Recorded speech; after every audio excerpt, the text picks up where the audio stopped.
You ask Tiger to solve. This deals with linear equations with one unknown. The final result is h=17. Let's solve it step by step. Simplify the expression. Expand the parentheses. Simplify the arithmetic. Swap sides.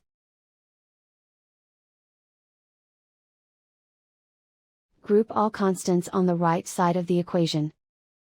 Add 36 to both sides.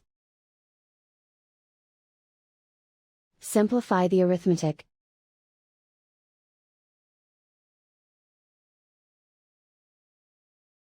Isolate the h.